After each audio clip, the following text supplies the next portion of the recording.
नमस्कार, आप सभी का स्वागत है मेरे यूट्यूब चैनल ALGK24 पर। हम इस वीडियो में समय तथा कार्य टाइम एंड वर्क की टाइप 2 देखेंगे। प्रश्न है, ए एक कार्य को 12 दिन में समाप्त कर सकता है। ए तथा बी मिलकर इसे 8 दिन में समाप्त कर सकते हैं। बी अकेला इस कार्य को कितने दिन में समाप्त कर सकता है। तो चलिए हम हल करते हैं। हल, ए किसी कार्य को 12 दिन में समाप्त कर सकता है, तो ए का 1 दिन का कार्य बराबर हो जाएंगे 1/12। ए तथा बी मिलकर इसे 8 दिन में समाप्त करते हैं, तो ए प्लस बी का 1 दिन का कार्य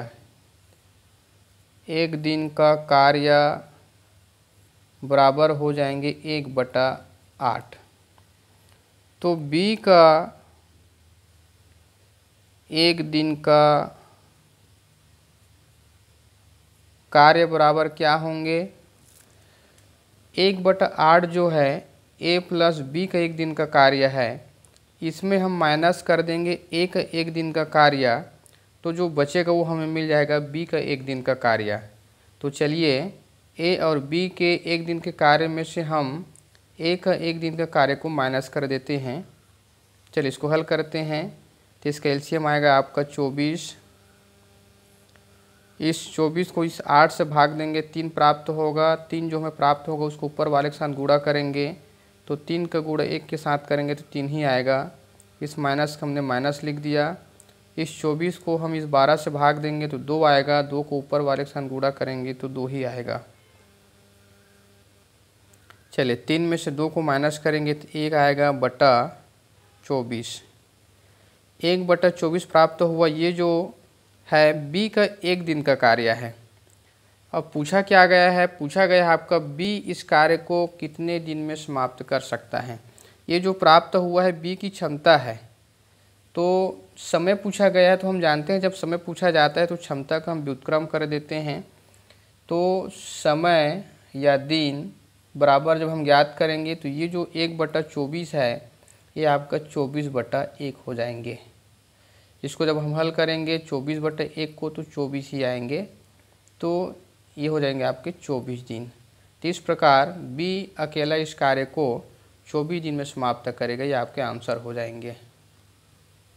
हम एक ट्रिक से भी बना सकते हैं। ट्रिक है आपका m गुणित n बटा n माइनस m। यहाँ पर m बराबर है a प्लस बी द्वारा किसी कार्य को समाप्त करने में लिया गया समय। n बराबर यहाँ पर है a द्वारा किसी कार्य को समाप्त करने में लिया गया समय। तो चलिए m बराबर a प्लस बी द्वारा किसी कार्य को समाप्त करने में लिया गया समय है जो कि 8 है। तो यहाँ पर हम लिख देंगे 8 गुणित n का मतलब यहाँ पर a द्वारा किसी कार्य को समाप्त करने में लिया गया समय है जो कि 12 दिन है, बटा n मतलब 12 माइनस का हम माइनस लिख देंगे, m का वैल्यू है 8। चलिए आगे हम इसको हल कर देंगे। ये हो जाएगा आपका 8 गुणित 12, 12 में से 8 माइनस करेंगे तो ये बचेगा आपका 4, 4 एकम 4, 4 दूनी 8 और 2 गुणित 12 करेंगे तो ये हो जाएगा आपका 24। तो ये देखिए ट्रिक से भी हम इसको आसानी से हल कर सकते हैं, इससे भी आपका आंसर प्राप्त हो जाएंगे। तो ये आपके आंसर हो जाएंगे 24। इसे हम एक और तरीके से हल कर सकते हैं। ए एक कार्य को 12 दिन में समाप्त करता है। बी कितने दिन में समाप्त करता है ये नहीं दिया गया, ये हमें ज्ञात करना है। ए प्लस बी मिलकर इस कार्य को 8 दिन में समाप्त कर सकता है। तो हम इन दोनों के एलसीएम निकाल लेंगे। एलसीएम हो जाएगा आपका 24। ये 24 जो हमें प्राप्त हुआ है ये कुल कार्य है, कुल कार्य।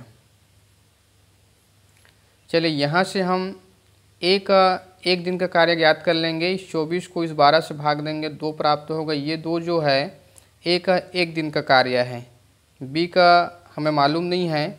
ए और बी मिलकर एक दिन में कितने कार्य करेंगे? इस 24 को 8 से भाग देंगे, 3 प्राप्त होगा। ये 3 ए और बी का एक दिन का कार्य है, और ए जो है एक दिन में 2 कार्य कर रहा है, तो एक कार्य जो बच रहा है वो किसका है? एक कार्य जो बच रहा है वो आपका बी का है। बी एक दिन में एक कार्य कर रहा है। पूछा क्या गया है? बी अकेला इस कार्य को कितने दिन में समाप्त कर सकता है। तो चलिए इसके लिए हमने कुल कार्य बटा क्षमता, यदि हमें समय ज्ञात करना है तो हम क्षमता से भाग करेंगे। तो चलिए कुल कार्य क्या है आपका? कुल कार्य तो 24 है। क्षमता चूँकि बी का पूछा गया इसलिए हमें बी की क्षमता लेना है। बी की क्षमता 1 है, तो इसको हम 1 से भाग कर देंगे। 24 को 1 से भाग देंगे तो 24 ही आएगा। तो इस प्रकार इस विधि से भी आपका आंसर प्राप्त हो गया 24 दिन। तो बी जो है इस कार्य को अकेला 24 दिन में समाप्त कर सकते हैं।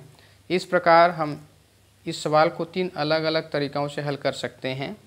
तो इस वीडियो में हम इतनी ही देखेंगे। Thanks for watching my video.